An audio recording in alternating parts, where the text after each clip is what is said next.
So a very, very, very warm welcome, everybody, to this course. Welcome to those who are here live, and then later on, if you're watching this on YouTube, very warm welcome to you too as well. So this is the first of 4 sessions on dying as best as we can.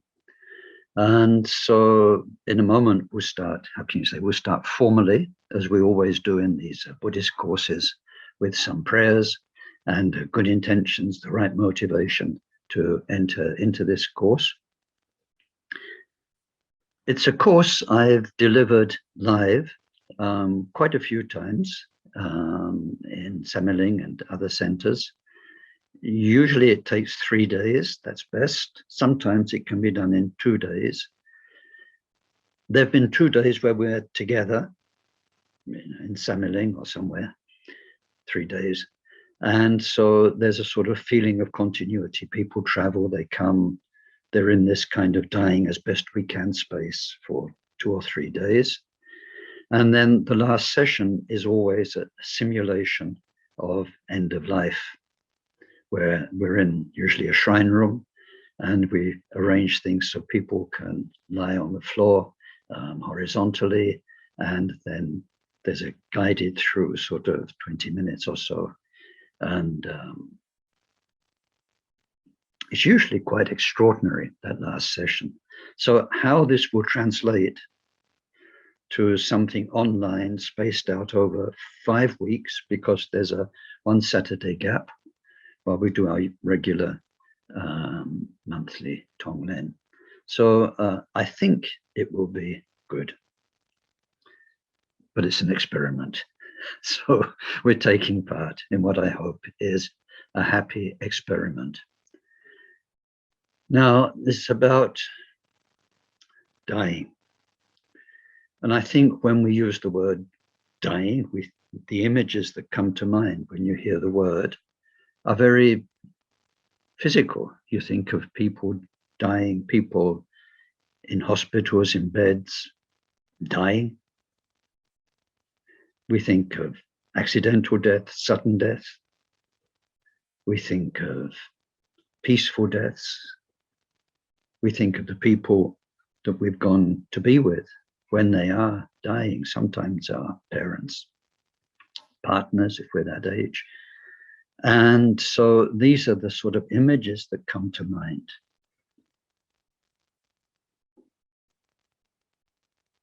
This course isn't really about that.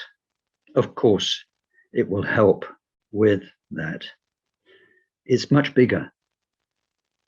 It's about dying in the sense of ending this long story which has been your life. What will happen physically, materially, nobody knows. You know, it could be dying within seconds. It could be a long, drawn-out death. It could be tomorrow. It could be in 30 years' time. How it will be, how much you'll be medicated, and all of that is not about that. And I'm not the best person to help you with that.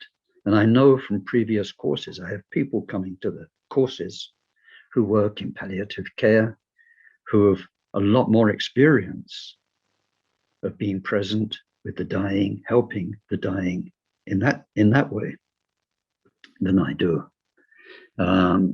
So I'm drawing this course from 3 main sources.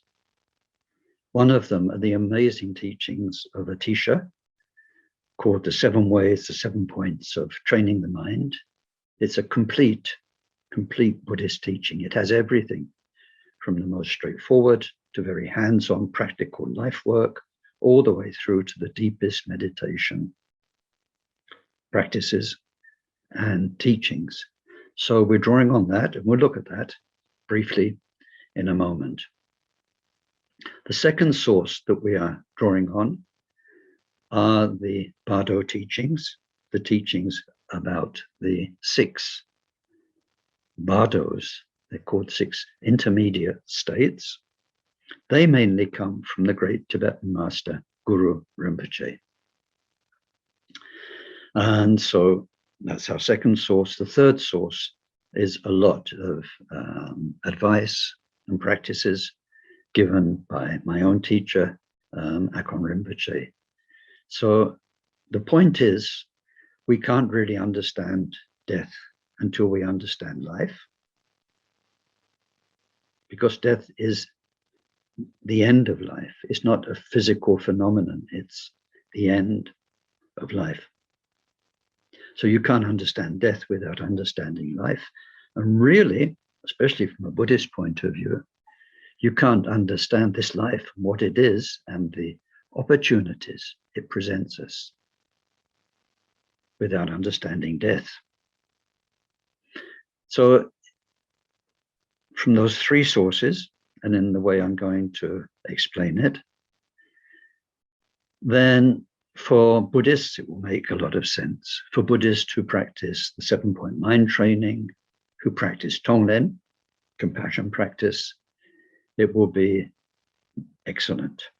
But if you're not a Buddhist and you don't do Tonglen, you're not doing the 7-point mind training, I'm sure that in each session, there will be very helpful nuggets you can take away, and that could well make a difference if either you are accompanying somebody who is dying, or when the time comes when you go, then this advice will be most helpful. So I think we need to start formally now. And the way we do that in all of our Buddhist teachings is by entering into what we're doing with a really, really excellent motivation from the heart. Today, we feel, I will die. Everyone will die, without a doubt. May I learn something, not just intellectually, may my whole being learn something, so that I'll be able to help others and help myself when this life comes to an end. This motivation we do with three qualities, familiar to many of you.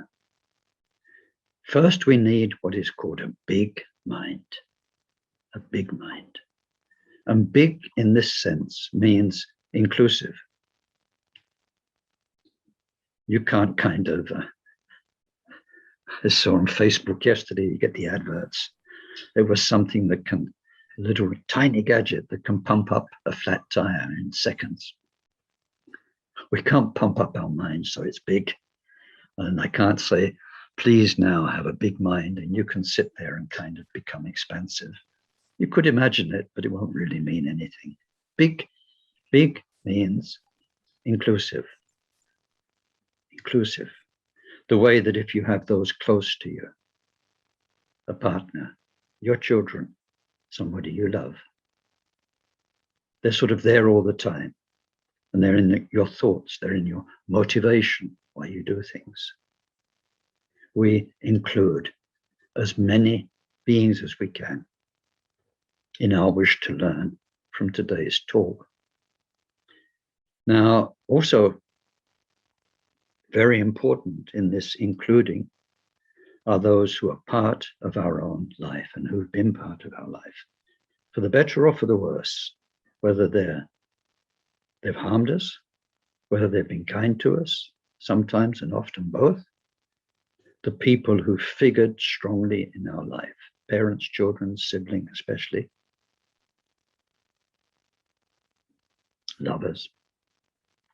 We include those very strongly because we have a big karmic connection with them, and everything that's happened with them has made us who we are.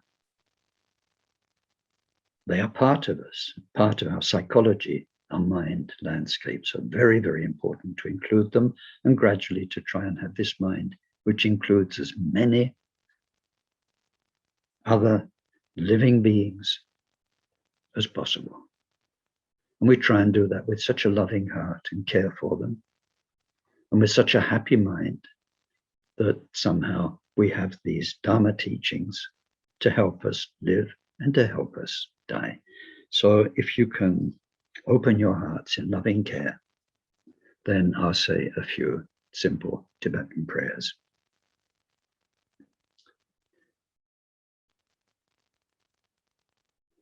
Sonje chodom soje chonom la jansho badu dane chap sonje.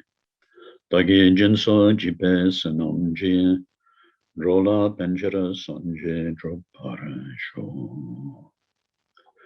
Semchen tamje dewa don dewe jodon tempare choje. Donga don donga ji jodon chalwara choje. Donga mepe dewa dompa don men chalwara choje. Yerin chadon netan chalwe. Tan yom chen pola ne pare joren chi.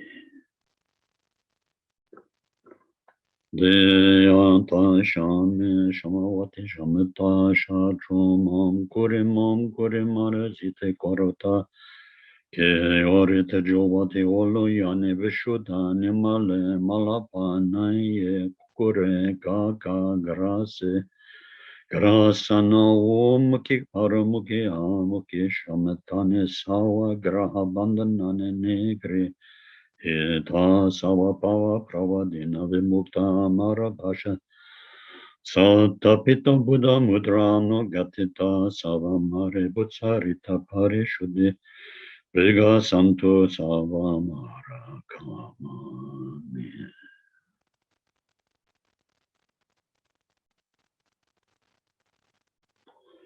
Alden sawe lama rinpoche, dagye chewara pende den shula. Kadrin chempo gone chisonte, kuson tojin adrop saldo sol.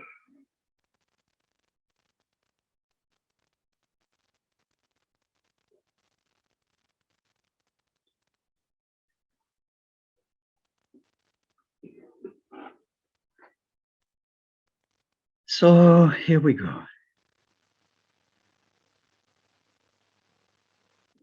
This will be, I hope, a very practical course. Nevertheless, I have to start with a bit of theory. So if you don't like theory, you can just switch off for a little bit. But actually, it's really very, very important. And it's not that difficult. Now, I'm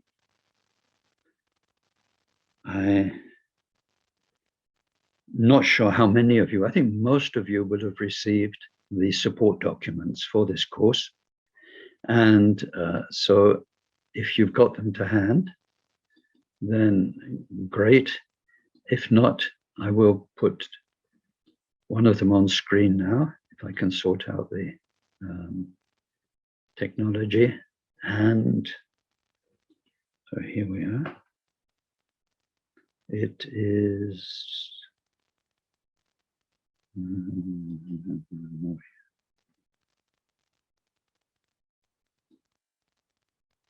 this one.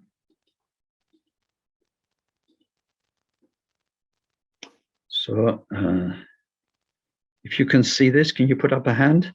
Just so good. Okay, thank you. So the biggest picture of all is up here on the top left-hand side. This is about this life, for you, for me, for animals, for invisible beings, throughout all the past, and throughout all the future, is the master plan. It's very important, although in ordinary life we manage without it.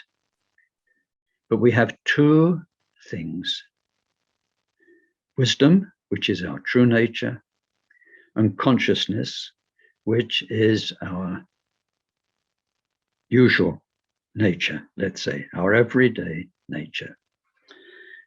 And so earlier on in the year, we did a course on consciousness right at the beginning. We looked at what consciousness means in detail and how it goes from life to life, day to day, moment to moment, what persists from one life to the next, what doesn't, and so on and so on. Consciousness in terms of the senses, seeing, hearing, smelling, tasting, touching. Consciousness in terms of the mind, remembering, imagining, and so on and so on. So the general idea is that we are consciousness. Our life is consciousness, a non-stop, literally non-stop. Even if you're faint, if you fainted, even if you're in deepest sleep, there is this non-stop continuum of consciousness. Because it is non-stop, and it draws our mind in moment after moment, as you see when you learn to meditate, we are in a state of ignorance of this one, the true nature, which is the ground state of mind. Before, in this moment, it becomes this thing. In the next moment, it becomes that thing. All those moments that make your experience, just now, day after day, you, an experience that no one else has. That's your experience, your consciousness. A story of moments linked together, generated by karma.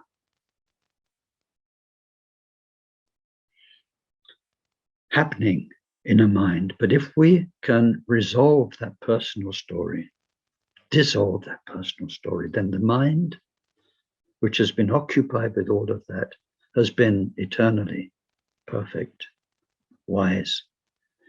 Now, this is the ultimate truth of who we are. And as we go through these teachings on dying, we'll see when we get towards the end that we have marvelous opportunities to dissolve into this ultimate truth. Now, one word about it. You can call it what the hell you like. We call it Buddha nature in Buddhism. Other people will call it God. They'll call it the universe. It doesn't matter what you call it. That's just humans calling it something. The bottom line is this. If there is an ultimate nature, it simply is, and it always has been, and it always will be. So in our deeper Buddhist texts, we call it, because there's no word, there's no name. Now, as far as we're concerned, to make it very short, this true nature, the truth of you and me and everyone and everything, whether we call it God or Buddha nature, the universe, is, as far as I'm concerned, my lineage is concerned, something which is not just a neutral thing like a computer that can put anything on its screen. It is something which is primordially good. Goodness, purity, wisdom, love, compassion. So perfect, so beautiful. It's what you really are. It's what I really am. But for the moment, our mind is busy with our personal details, our karma. And so most of us are not aware of this. So we are plunged into consciousness, the green consciousness up there on the map. The quality of that consciousness is that it's impermanent. It changes all the time. The quality of that consciousness is that there is no lasting persona, no timeless Ken, no timeless you to be found. There is no soul in the sense of a lasting, cosmic, changeless identity for you and for me. Our real identity is this one truth, this one endless love, this one perfect wisdom. And then while we're in consciousness, we suffer, and in particular, the Buddha said, we suffer through birth, aging, sickness, and death. So here we're looking very much at birth and death, two of those. Now, the way they are presented is through what are called 6 bardos. So I want to take this off the screen now. So let's just look while we're on screen at what these 6 bardos are. waking state, sleep. Very deep meditation, not just any old meditation. The very, very best meditation. So those three, they're in blue, they happen while we're generally alive, like how we are just now. Now, if I can move this up. The last three are dying in the sense of what happens as we come to the end of our life and things start falling apart.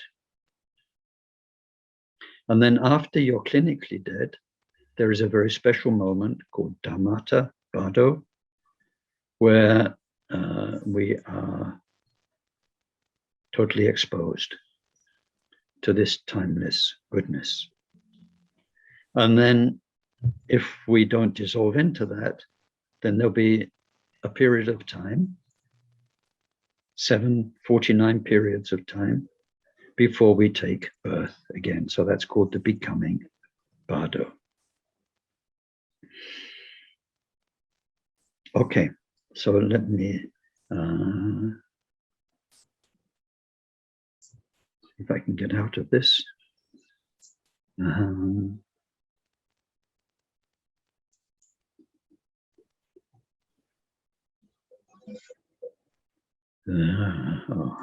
do I get out of this?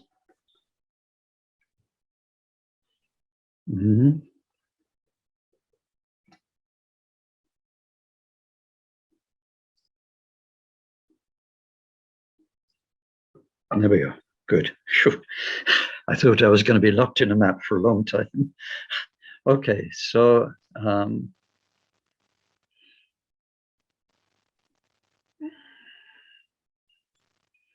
now these are called six bardos, and let me just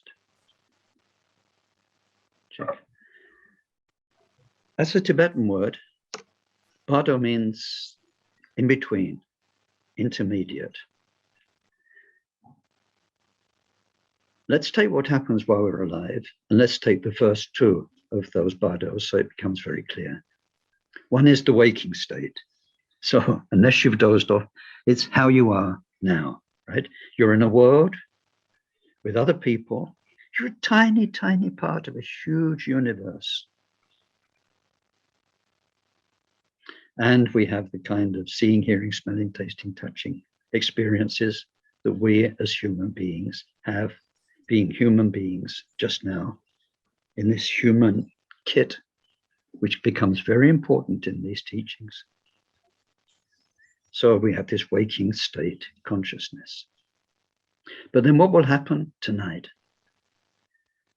You'll go to bed, you'll fall asleep, and that will not be like this. These six bardos are the six possible states of consciousness. There's no more than that. There's not a seventh or an eighth state possibility. In each of the six, the quality of our consciousness is radically different, radically different. So now this waking state consciousness, we're in it just now. We go to sleep tonight. The quality of what is happening in our mind, in our consciousness, is different. Although you'll experience, if you dream, what seem to be other people and places,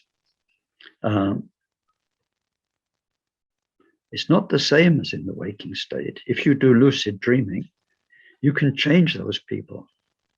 If you're in a horrid circumstance, you can transform it into paradise, because in the dream state, it's your mind alone, not your mind in interaction with everybody else's mind interdependently.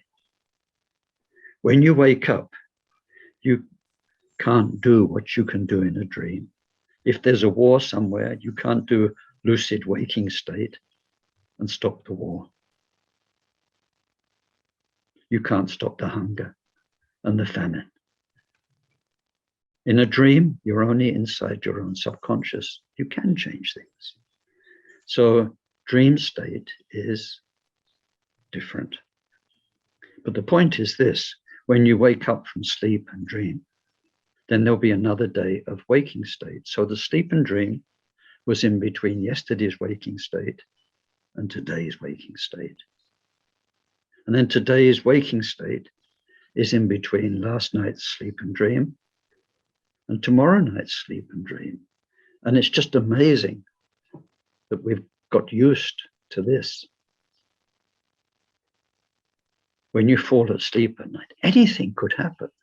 You know, if you've had nightmares or sometimes these super duper dreams of flying and technicolor wonderlands, anything could happen.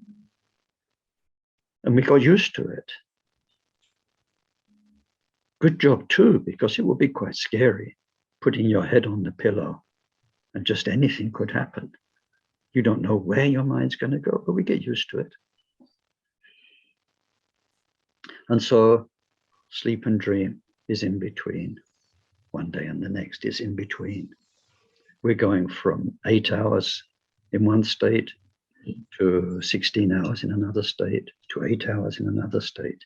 Now, also in our waking life, we have this third possibility, which is the most profound meditation, whereby, because of all the practice we've done, we are actually in that timeless primordial awareness, which is beyond consciousness. So that's another between, because you sit down on your cushion, you're in everyday consciousness, then you do your practice, however you do it, and for a moment you're in the timeless space. No past, present, future, the blessing of all the Buddhas and Bodhisattvas, whatever's there. And then when the hour is up, you do your prayers or whatever, and there you are back in everyday consciousness. You've had so many hours of ordinary waking state, an hour or two of sublime meditation. So it's in between. We go from one to the other, one to the other. When we look at each of them, not only are they impermanent in the sense of you'll wake up from the sleep, you'll go to sleep after the waking state, and so on. But when we look at moment by moment, nothing stays the same. Consciousness, the very nature of our consciousness, is that it changes even split second by split second. When you meditate, you can't catch it because it's already become something else. So it's changing all the time. So because of that, some people say, some very wise people say, some quite stupid people say too, oh, well, death, it's just like falling asleep at night. One moment becomes the next moment becomes the next. So what? It's not a big deal. There's a truth in that, but the truth in that ignores a much, much bigger truth. And a very important truth is that in the practical reality of you and me and my life, is that when we zoom out from the moments to the day or to the night, and when we zoom out from the day to the month to the year, there is a story. And that story is very powerful. And the Buddha's teachings on karma are about that story. So let me take an example. Just now, you are not, I imagine, I can say pretty safely, the baby you were from the age 0 to 1 year. You're not there dependent and, whatever babies are. You're not like that now. But that time of being a baby, that time of being a child, and Taisitupa talked very, very interestingly about the first 8 years, the second 8 years, and so on of our life. So important. What happened to you in those years, what happened to me in those years, shapes our life. If you went to college, those 3 years, 4 years of higher education, It was a period, it was a bardo that had its own quality. You met the people you met there. You went through the experiences, you went there. And that was part of your life. So when people who just say, oh, well, death, you just go from one moment to the next, they are missing this zooming out thing, which is so important. Your partnership with somebody, if you live with somebody for 5 years, 10 years, or all your life up to now, that bardo with that person, the bardo in that country, in that place, is so vital in your karma and who you are. So now when we're looking at death, what are we looking at? When you've zoomed out, we come to locally, the biggest picture is from the time you were conceived, when you were just one cell, until the time when this life ends with clinical death. And as we'll see a little bit after clinical death, the separation of your mind from this body, which has been its home for all those years. Now, being in this body is not just being in this body. This body, this life, where you're a man, where you're a woman, where you have, is a package of karma. It's like a writer who writes a novel. The novel's got its integrity from beginning to end, but then it's finished. The characters are finished. Book closed. You write another novel. Your past life, your future life will be very, very different. And unless you remember the details of your past life, where you lived, who you were with, what you did, all of it, like you remember earlier in this life will be like that next time. So this package of karma, which is you, very important. Your parents, the parents, you had no choice. Your karma gave you those parents. They'll be your parents all your life, and your siblings, and so on. And this package of karma with its health, and then the key people you've met, and the changes they've brought to your life, and the work you've done, your role in society. This whole package of karma comes to an end. Now, this is what we're looking at when it's dying as best you can. It is about reconciling yourself with the inevitable truth that this story must end. There is no choice. Death will take you away from your loved ones, also your hated ones. That's not so bad. It would take you away from the place you love, but also the tax man who makes you pay taxes on the place you love. All of it. You have no choice. Really, we must get that firmly in. There are no options. It will be goodbye to all of that. So the choice we have is, do we negotiate that inevitable time skillfully, as best we can, so that we become at peace with ourselves and with what's happening? Or don't we? Do we just put it off and say, oh, well, it will come when it will come, deal with that when it happens? But what can happen then is very important. There's a very interesting debate, you can sort of catch it up on internet, about how important are dying people's words. You know, this thing about when people are in their last days, they say, you know, what did they regret most that they didn't do? And what did they appreciate most that they did do? Some people say, well, maybe it's not a big deal. Maybe this is just what happens when you're dying. You've got regrets and you've got other things, but we shouldn't live all of our lives based on what some people have regretted, other people have regretted when they die. It's an interesting area.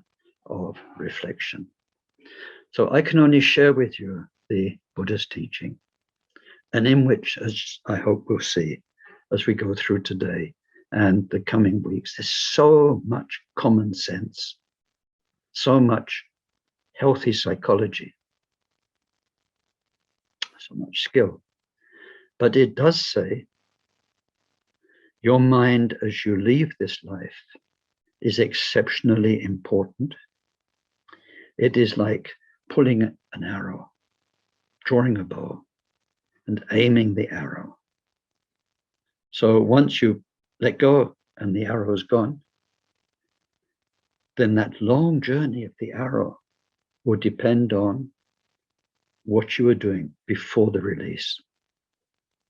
Some people take this very literally, and they think that somehow if I can twiddle the last few seconds of my mind, like here I am going, okay, get the mind right, gone, whee, there you are, catapulted into an excellent future. I wouldn't trust that if I were you. And you'll see in your backup document, the main one, Dying as Best One Can,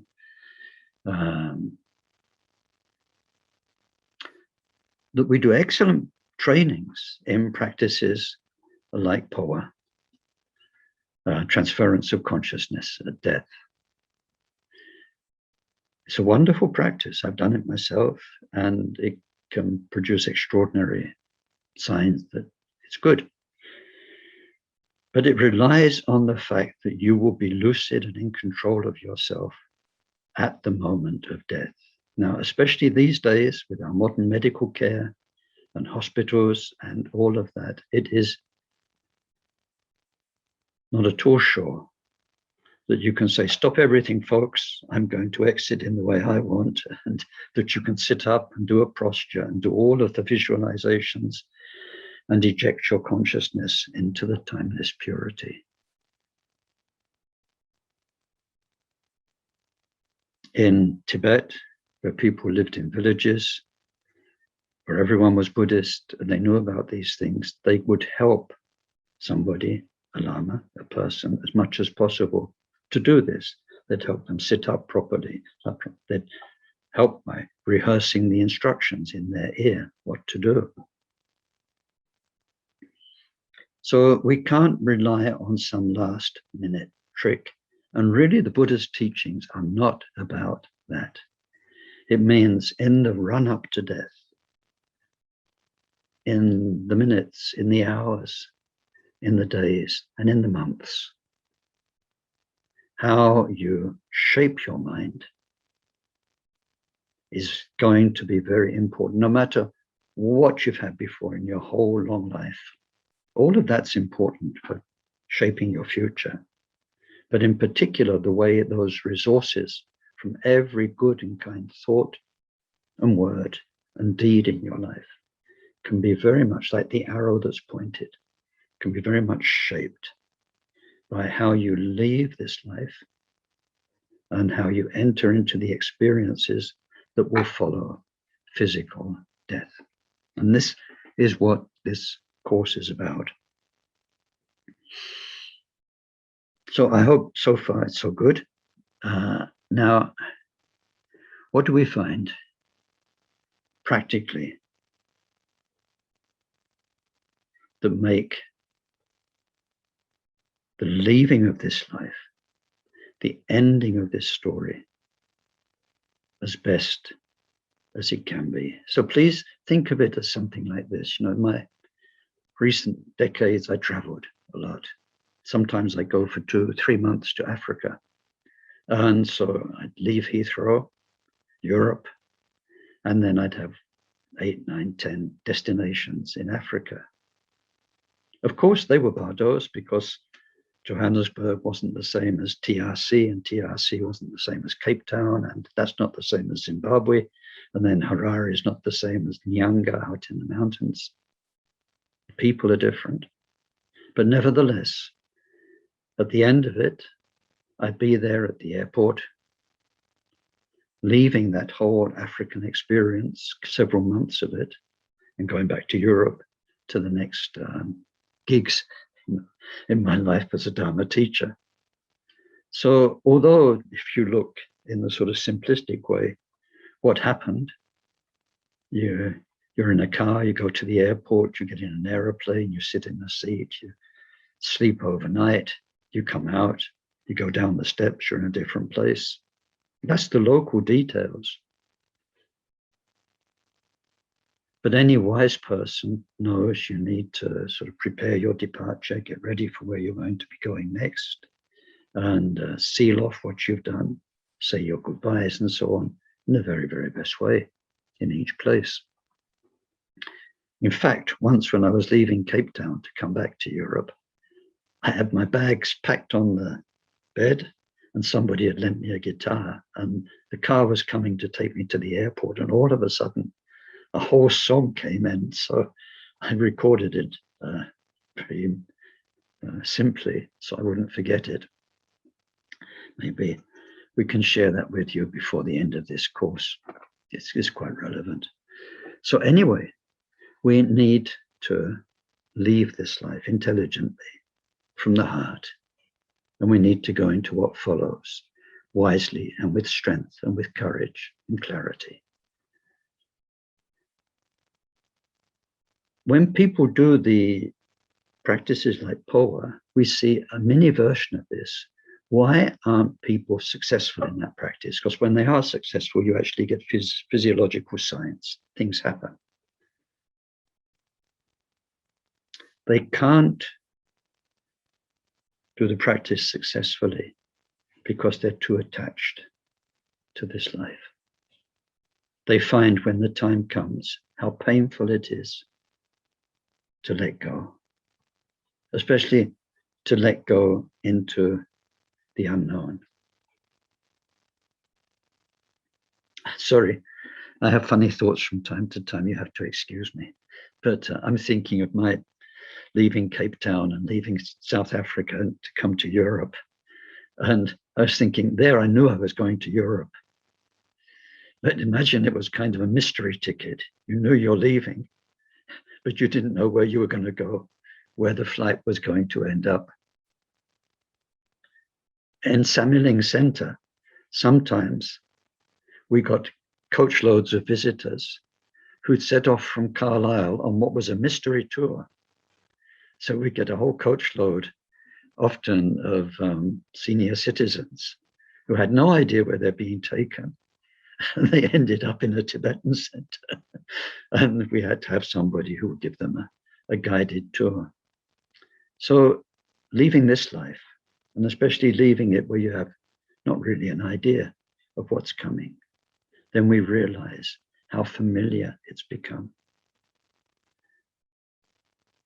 and how painful it can be to leave it. Now that pain will vary. Sometimes it's people pain because we love our partner very much, because we love our children, our grandchildren very, very much.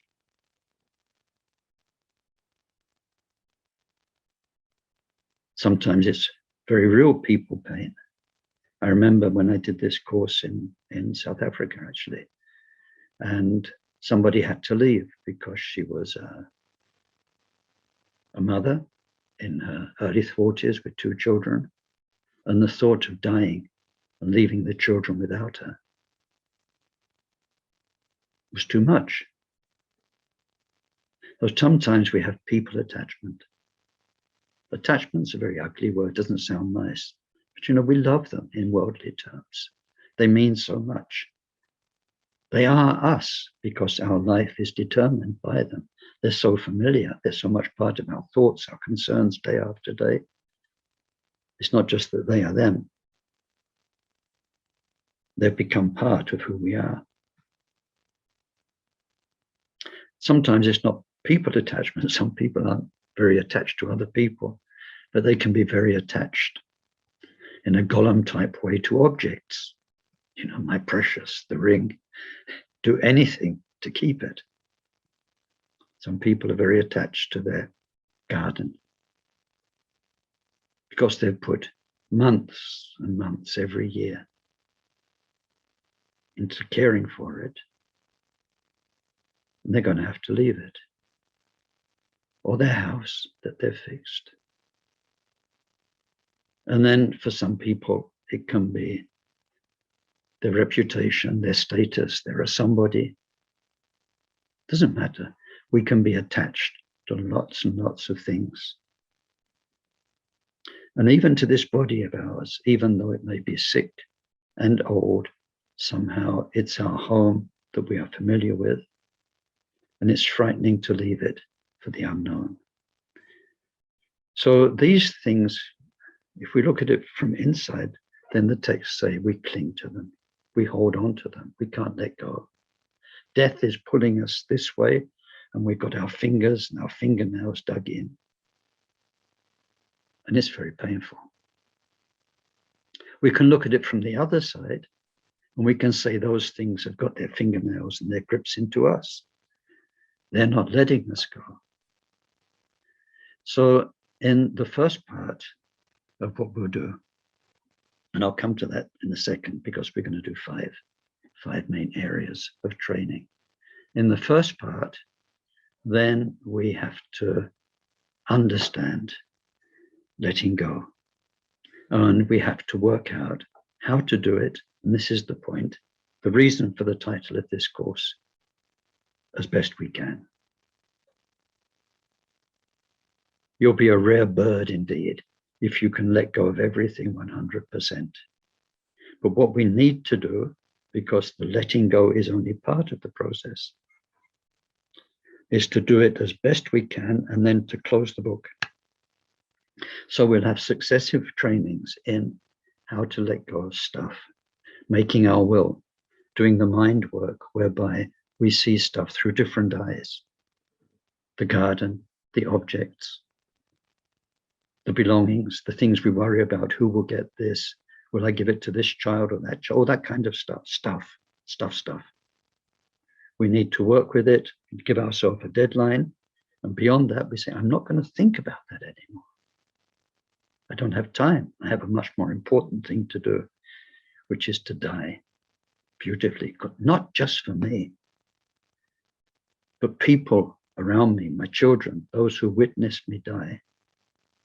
I can leave an imprint by dying peacefully, well, happily, that will help them when they die. So stuff is just stuff. So I won't go any more now. It's tempting, but I won't. Because what we need to know now is that we work through a series of exercises whereby we let go of stuff. And that's our first training in letting go.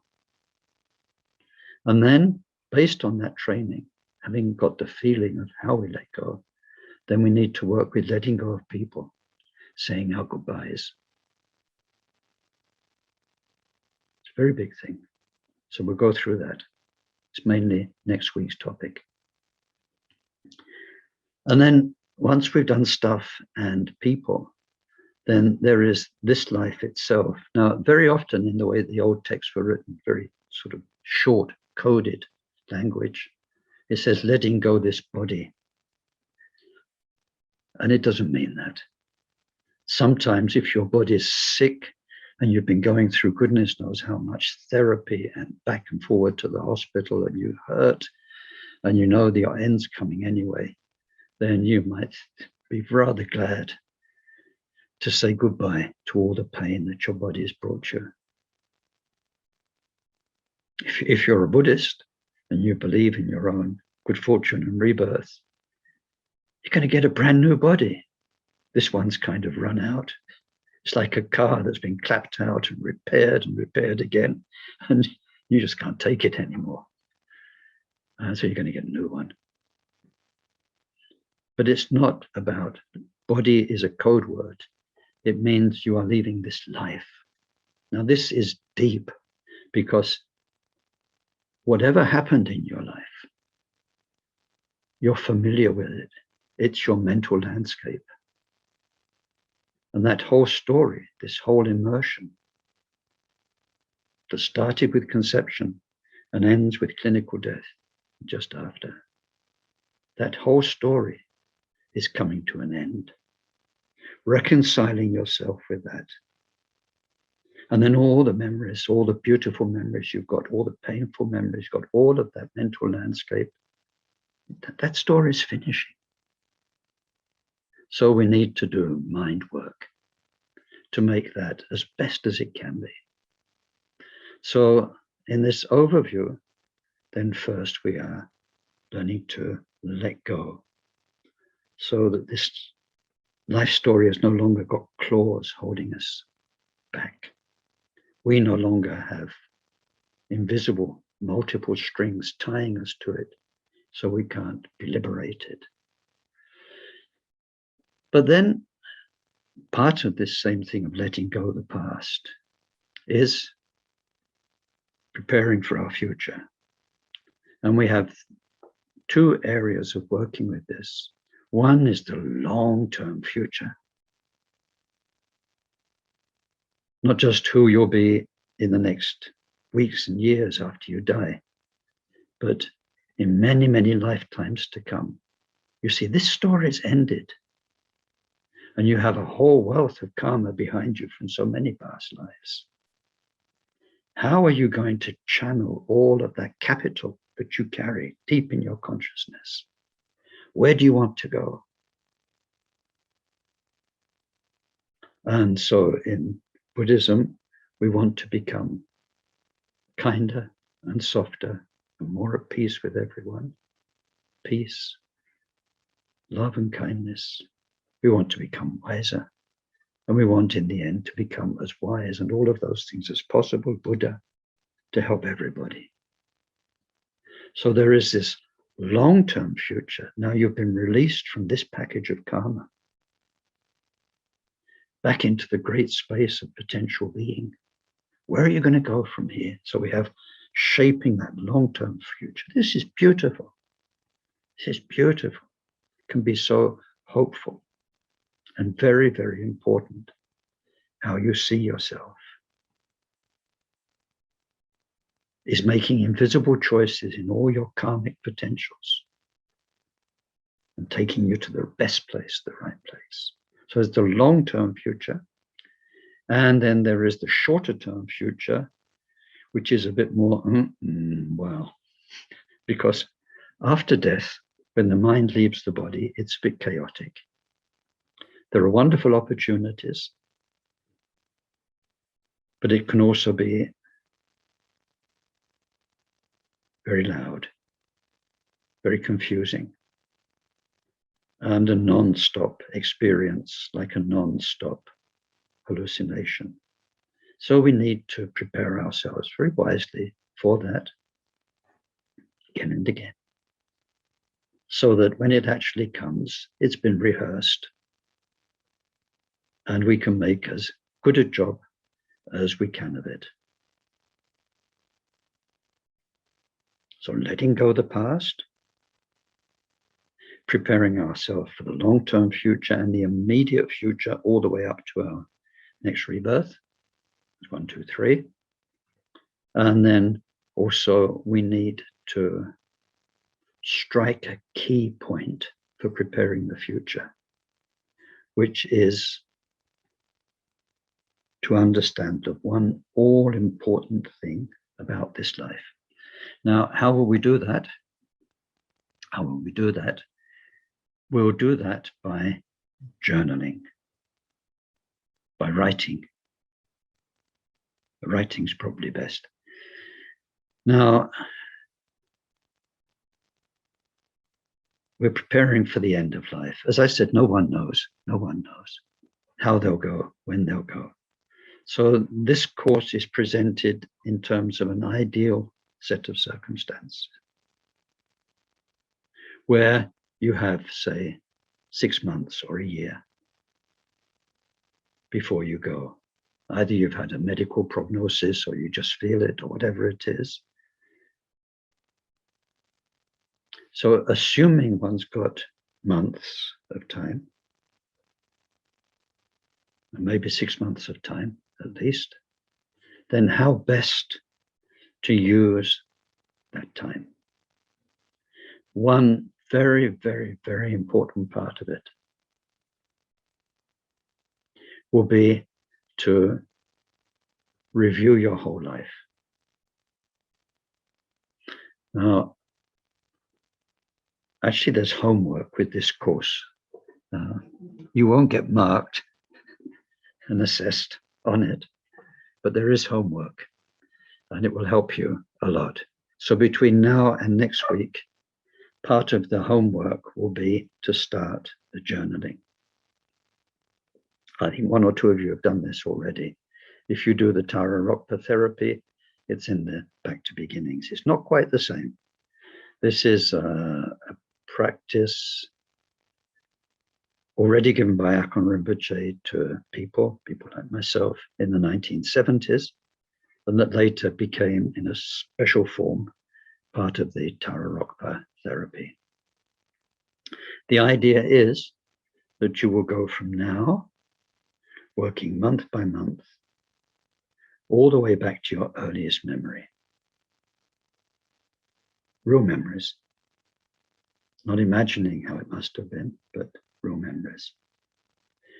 As we go back month by month, we will be writing down the important things that happened in that month. Now, when we do this, if you're more of a paper and pen type person, then leave a lot of space, because more things will come back later, and you don't want to squeeze them in between the lines. You can use a ring binder where you put pages in, where you can add pages, or you can have exercise books where you leave one side blank and the other side you write with quite a lot of space. And then as memories come back or important things come back, you can add. If you work on a computer, of course, it's easy. You can just add things in and add things in. But there's something nice about paper. It's different scrolling through the pages of your life and coming back to this point where you've remembered something important than going through a Word document or whatever you've got. It's not the same. But anyway, whatever you wish, we journal. Now, it's not woke up, had bacon and eggs for breakfast, dentist appointment at 11:30 type of thing. None of that. It's anything that somehow was important for you. Small important, big important. Very often it's people stuff. Sometimes it's realization stuff. You went for a walk in the fields and somehow you looked at it and all of a sudden you understood ... The stuff that's really made you who you are. And of course, if there was nothing, then you leave quite a lot of blank, because you might find in 2 weeks' time that in fact, oh, there was something. So you leave some blank space.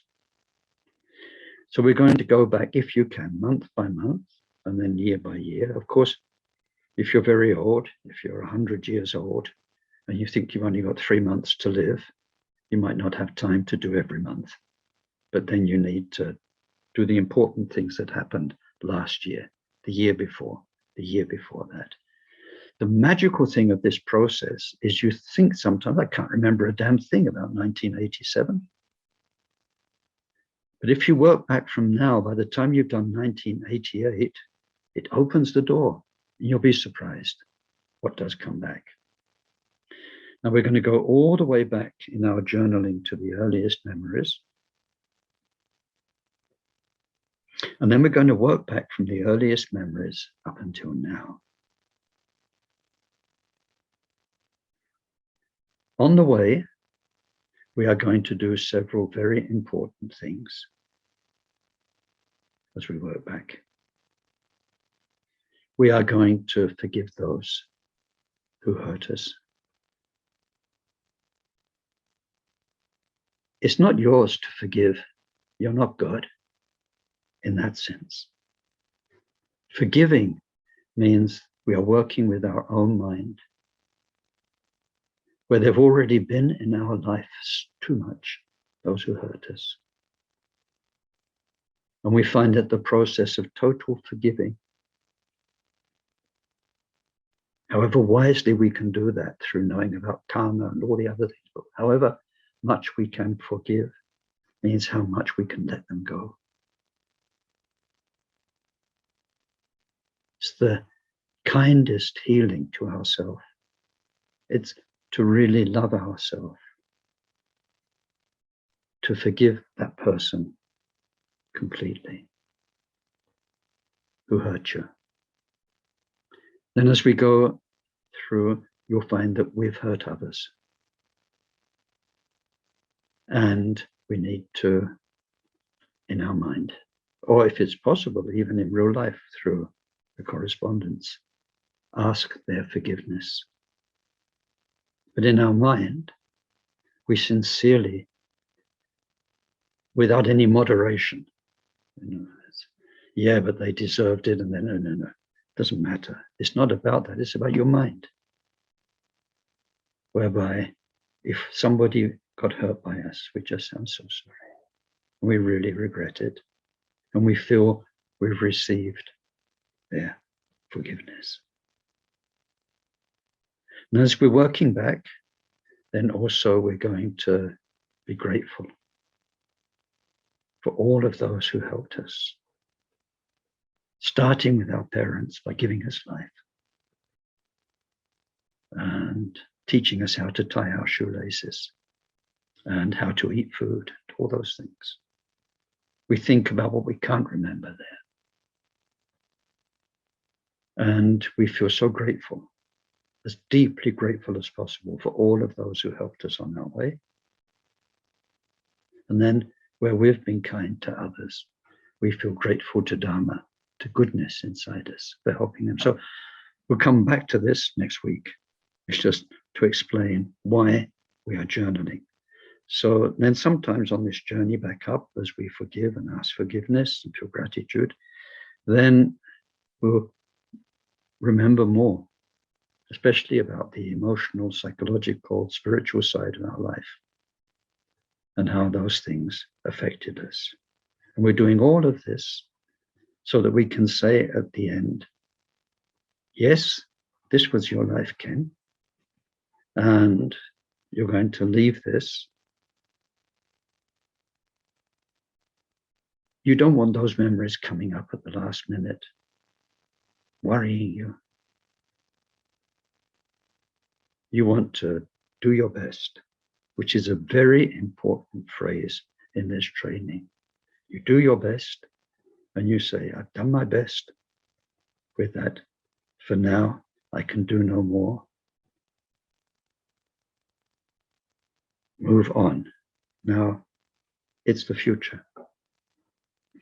So we'll be journaling. So I'd ask you, please, if you would start doing that so you get the hang of it and you can ask questions, if there are any next week, that come from when you start the process. So all of that journaling will lead us to the fourth point, letting go of the past and then preparing the long-term future, preparing the short-term future, post-death experiences, dying experiences, post-death experiences. Then this fourth one is called repudiation. And through having reviewed your whole story and forgiven and all the rest, then you will see one point, and you'll try and help yourself see one point. What was the main troublemaker in this life? Spiritually, what stopped me growing as a human being, becoming the beautiful human being I would have loved to have been? What was it that caused the damage? So you need to look for that. The teachings give us the answer, but you're not trying to psych yourself into some state where you're telling yourself the answer. You want to truly look and see if the answer that's in the teachings is true or not. What scuppered the story was ego, self-centeredness, self above others. And what brings the beauty of life is caring for others, serving others, humility. Pride and ego, and through that jealousy and anger, as opposed to humility and love and peace and kindness. So that lifelong review is very important for shaping the future. Where do you want to go next time? Do you want another ego-centered life? And then another body-centered life? Because being reborn means you've got another one of these things. Eyes that can see things to lust after or to hate, and ears that can hear gossip and sound to get upset over, and tongues that can taste raspberry tarts and all the other things.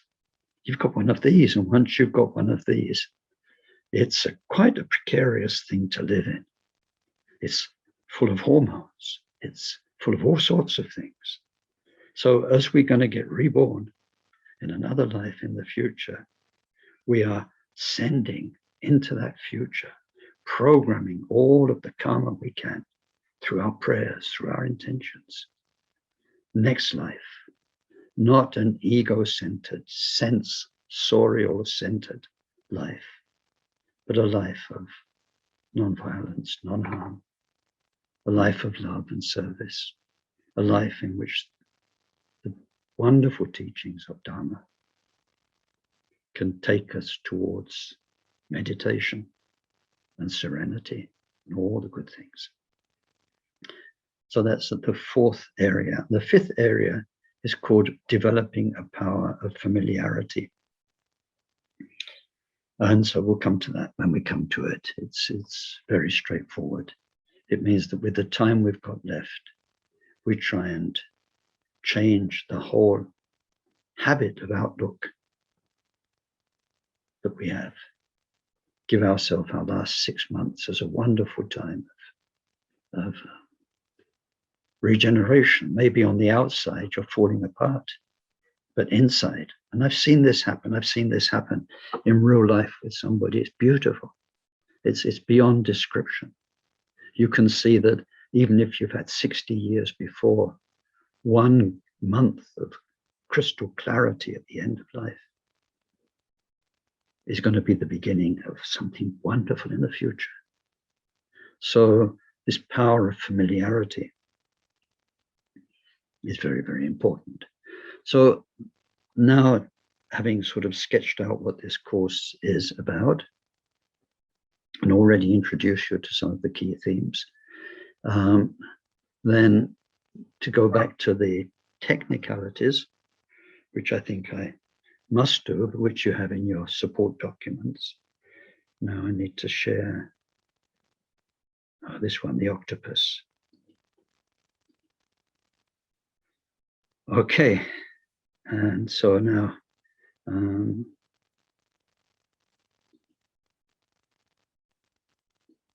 this is a summary, a mind map of the 7-point mind training that these teachings come from. So those of you familiar with this, some people call it Lojong or mind training, 7-point mind training. Then, of course, there are 7 points because that's what it's called.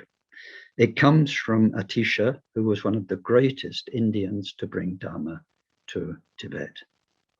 We all owe Atisha so much. He made Tibetan Buddhism what it was over the last 1,000 years. And through his disciples, his teachings were condensed into 7 points. So, of course, we've got the 7 points. And then the details of each point is summed up in a maxim. Some people call them slogans. I hate the word, but anyway, some people call them slogans. So you can see there are, in this version, there are 59 slogans, maxims. So that's the master plan. Now, where we are in this course is here. The 7-point mind training, all of these 59 points of wonderful advice, great advice, summed up as 5 things. How do you apply the mind training to your whole life? 5 things, 5 areas. In life, practice these 5 powers. It's the condensed heart instructions. It's the very essence of all of this, 5 powers. But then when you come to the end of life, the time of death, apply these 5 powers, and then I don't know if you can see what I see as part of this covered up, but anyway, what it says is the way you behave is important. So how you behave yourself at the end of life is very important. It means how you channel these 5 powers. So we're in the time of death, and the 5 things I just elucidated have got their own technical names.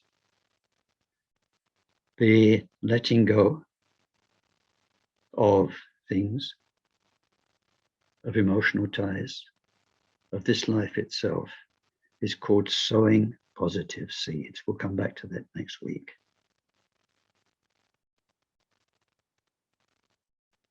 So it's not a mystery. Let me explain it quickly. It's about generosity at the end of your life. How you can practice generosity in this short time you have left. When we look at the perfection of generosity teachings, we see the real essence of generosity isn't about how much you give or what you give. It is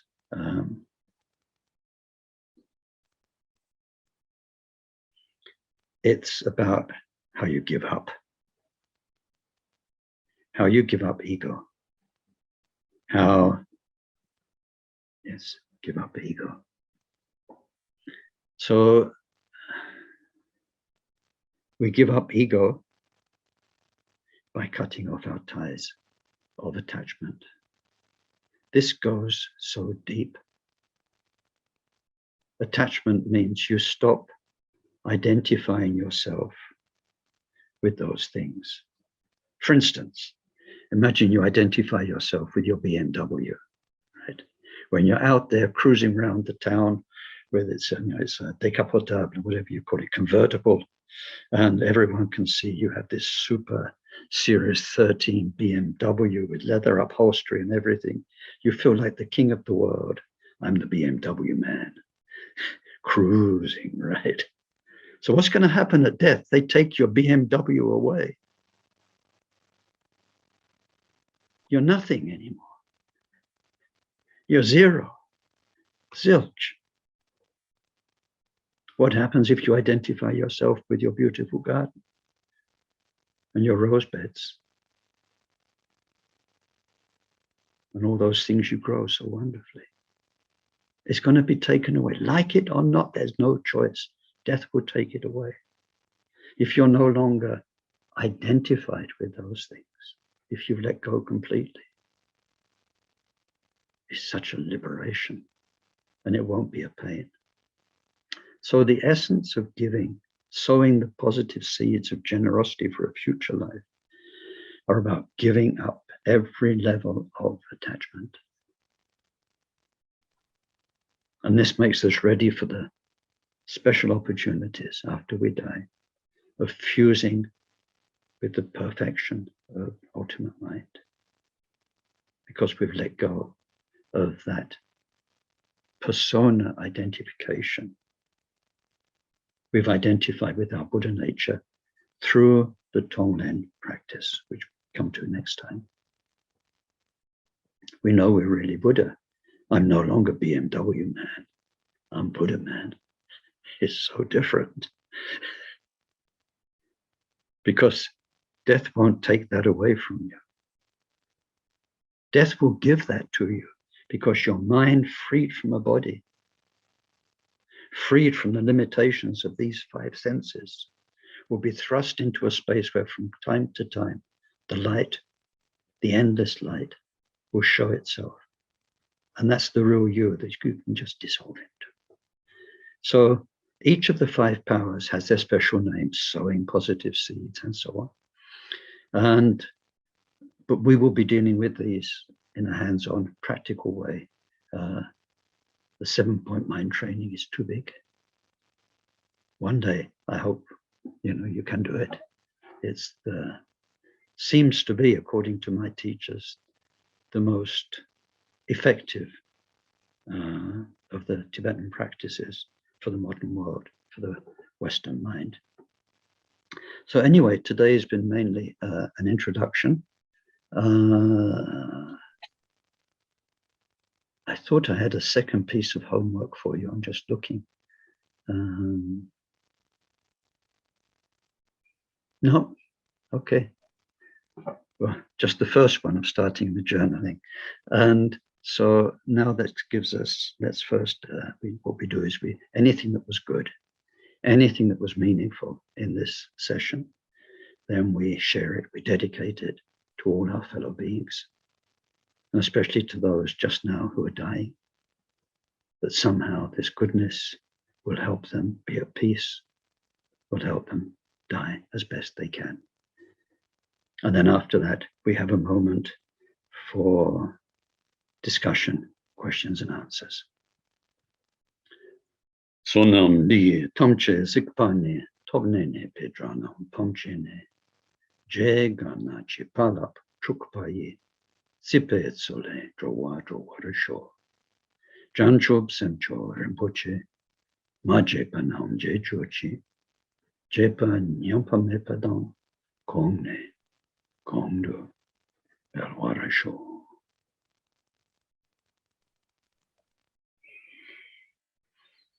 Okay.